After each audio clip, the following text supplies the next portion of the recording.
আসসালামু আলাইকুম বন্ধুরা, আজকে সহজ রেসিপিতে ব্রেড অমলেট রেসিপি শেয়ার করছি। এটা বানানো খুবই সহজ। সকালে বা বৈকালে তোমরা কিভাবে চটপট কোনো কিছু খেতে ইচ্ছা হলে তোমরা বানিয়ে নিতে পারো এই রেসিপিটা। যদি হাতের কাছে পাউরুটি থাকে তাহলে তোমরা খুব সহজে এই রেসিপিটা তোমরা বাড়িতেই তৈরি করে নিতে পারবে, আর দোকানে যাওয়া লাগবে না। এটা খুবই সহজ একটা রেসিপি, খেতেও খুবই সুস্বাদু। তো চলো রেসিপিটা বানিয়ে নিই। তার জন্য আমি পাউরুটি নিয়ে নিয়েছি। আমি এই সাইজের পাউরুটিগুলো নিয়ে নিয়েছি, যেগুলো পিস পাউরুটি সেইগুলো আমি নিয়ে নিয়েছি। তোমাদের হাতের কাছে যদি গোলগুলো থাকে তোমরা কেটে সেগুলোকে একটু পাতলা করে নিবে, তাহলে হয়ে যাবে। এবার আমি একটা বড় সাইজের টমেটো কুচি করে নিয়েছি, পেঁয়াজ কুচি করে নিয়েছি, কাঁচা লঙ্কা একটা কুচি করে নিয়েছি, ধনেপাতা কুচি করে নিয়েছি। এবার আমি সস নিয়েছি এবং 3টে ডিম।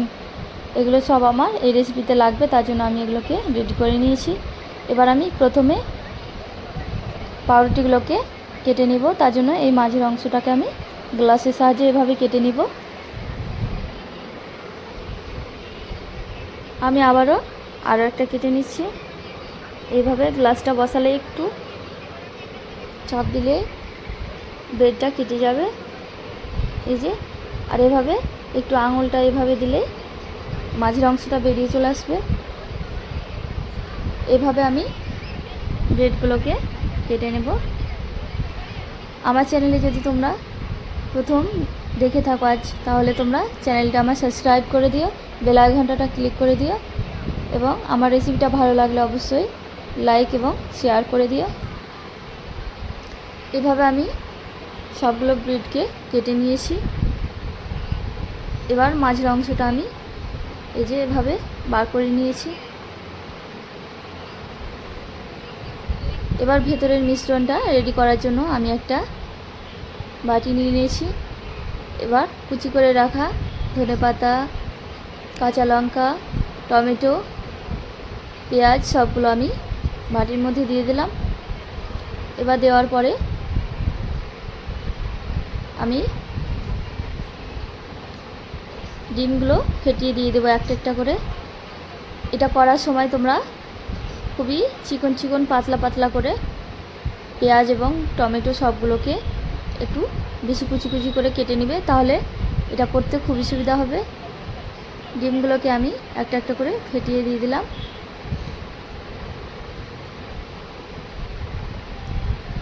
এভাবে সবগুলো ডিম আমি দিয়ে দিলাম। আমি এই মিশ্রণটা রেডি করার জন্য 3টে ডিম নিয়েছি। তোমরা মিশ্রণ অনুযায়ী তোমরা কমিয়ে বাড়িয়ে নিয়ে নিতে পারো। এবার লবণ দিয়ে দেব। আমি স্বাদ মতো লবণ দিয়ে দিলাম। পরিমাণ মতো লবণ দেওয়ার পরে চামচের সাহায্যে আমি এভাবে ভালোভাবে মিক্স করে নিব। এখানে আমি কোনো রকম ভাজা মশলা বা গুঁড়ো মশলা ইউজ করব না। ভাজা মশলা বা গুঁড়ো মশলা ইউজ করলে এটা সেরকম টেস্ট লাগে না। কাঁচা লঙ্কার একটা যে ফ্লেভার থাকে, সেই ফ্লেভারটা একটু কম পাওয়া যায়, তার কারণে আমি কোনো রকম ভাজা মশলা এখানে ইউজ করলাম না। এটাকে একটু চামচের সাহায্যে ভালোভাবে একটু পাতলা করে ফেটিয়ে নিতে হবে। এই যে মিশ্রণটা আমার রেডি হয়ে গেছে। এবার আমি চিজ নিয়ে নিয়েছি। চিজগুলোকে একটু এভাবে গ্রেট করে নিচ্ছি। গ্রেট করে নিলে এটা করতে খুবই সুবিধা হবে। তোমাদের হাতের কাছে যদি পাতলা চিজ থাকে তাহলে তোমরা নিয়ে নিতে পারো, আবার চিজ না থাকলেও তোমরা এই রেসিপিটা চটপট বানিয়ে নিতে পারবে। এমনিও খেতে খুব ভালো লাগে। এটা তোমরা সকালে বৈকালে বাচ্চাদের টিফিনে অথবা এমনি তোমরা সন্ধ্যাবেলায় এটা তৈরি করে খেতে পারবে। খুব অল্প সময়ের মধ্যে এই রেসিপিটা হয়ে যায়। তো চলো রেসিপিটা বানানোর জন্য প্রথমে আমি গ্যাসটা জ্বালিয়ে নিলাম।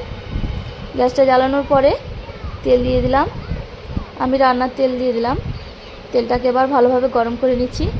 তেলটা আমি প্রথমে ভালোভাবে গরম করে নিয়ে একটা বাটির মধ্যে ঢেলে নেব, যেন আমি বারবার তেল না গরম করতে হয়। সেই জন্য আমি একবারেই তেলটাকে গরম করে বাটির মধ্যে ঢেলে নেব।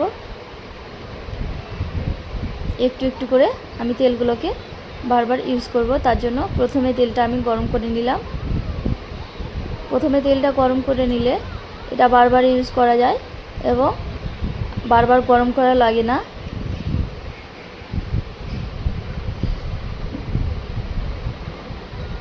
এবার আমি পিস পাউরুটিগুলো এভাবে কেটে রাখা ব্রেডগুলো আমি এভাবে দিয়ে দিলাম। আমি দুইটা দিয়ে দিলাম। এবার আমি ডিমের মিশ্রণগুলো আমি ব্রেডের মধ্যে এভাবে চামচের সাহায্যে দিয়ে দিচ্ছি। পরিমাণ মতো দেওয়ার পরে আমি এগুলোকে একটু রান্না করে নেব।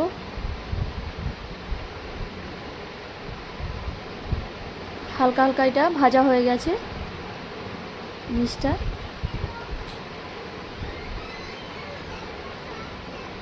এবার আমি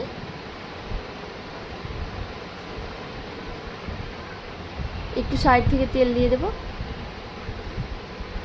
এভাবে আমি একটু একটু করে তেল দিয়ে এগুলোকে তৈরি করব। একবারে আমি সম্পূর্ণ তেল দেব না।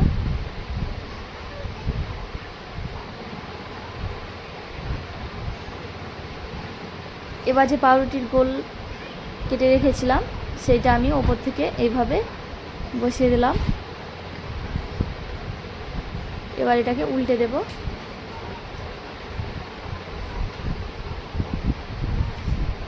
যদি সকালবেলায় বা বিকেলবেলায় কোনো কিছু বানাতে না ইচ্ছা হয় তাহলে এই রেসিপিটা তোমরা অবশ্যই ট্রাই করতে পারো। এটা খুব তাড়াতাড়ি হয়ে যায়, হেলদি একটা নাস্তা।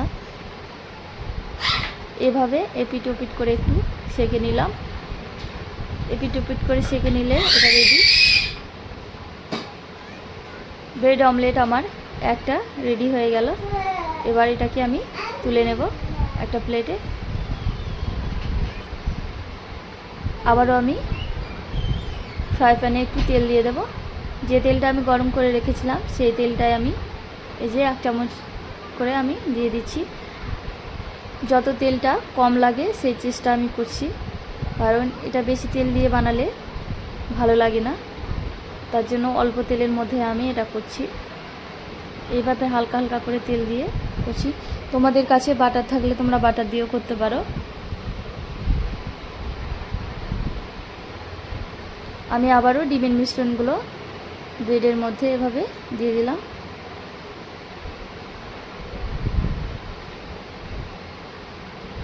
একটা আমি চিজ ছাড়াই করলাম প্রথমটা।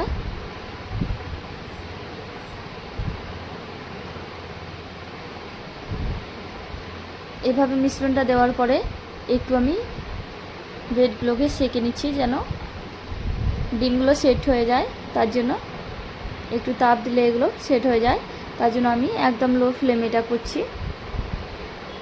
তোমরাও এটা লো ফ্লেমে করবে, তাহলে খুবই ভালো হবে রেসিপিটা করতে।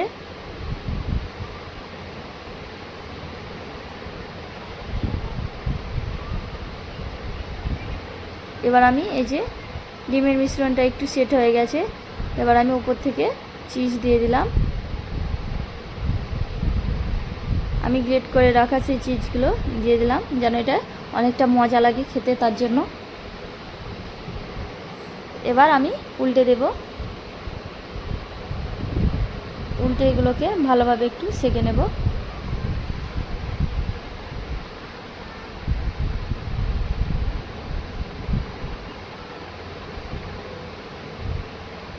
হাফ মিনিট মতো এটাকে আমি সেঁকে নিচ্ছি এভাবে লো ফ্লেমে।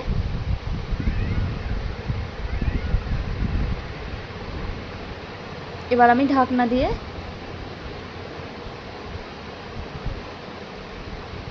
কয়েক সেকেন্ড আমি এটাকে রাখবো যেন ভেতরে চিজগুলো গলে যায়।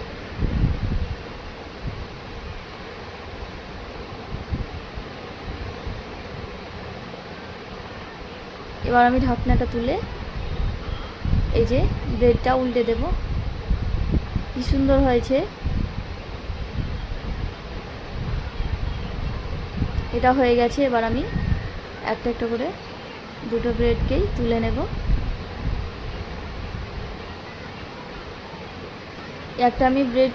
আমি একটা ব্রেড চিজ ছাড়াই করেছি, তারপরে আমি চিজ দিয়ে করেছি। আবারও আমি তেল দিয়ে দিচ্ছি পরেরটা করার জন্য। তার জন্য আবারও একইভাবে আমি ব্রেডটা বসিয়ে দিয়েছি। এই যে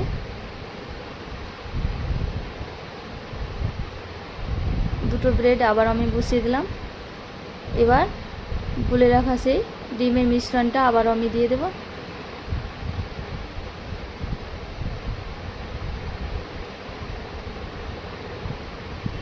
এবার আমি চিজ দিয়ে দেব,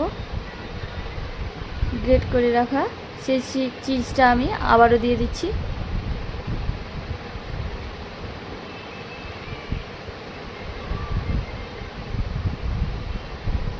চিজটা দেওয়ার পরে আমি যে পাউরুটিটা কেটে রেখেছিলাম সেই গোল গোল করে সেই পাউরুটিটা আমি আবারও ইউজ করার জন্য নিয়ে নিব। এবার এই যে গোল পাউরুটিটা আমি এভাবে চিজের ওপরে দিয়ে দিলাম। এবার আমি ঢাকনা দিয়ে দেব, দিয়ে হাফ মিনিট মতো এটাকে একটু সেঁকে নেব লো ফ্লেমে। এবার আমি উল্টে দেব। কি সুন্দর ওপরটা ভাজা ভাজা হয়ে গেছে। আবার নিচের অংশটাও আমি এভাবে ভেজে নিব। আবার আমি ঢাকনা দিয়ে কয়েক সেকেন্ড রেখে দেব যেন এর চিজগুলো গলে যায় এবং অনেকটা টেস্টি হয়। তার জন্য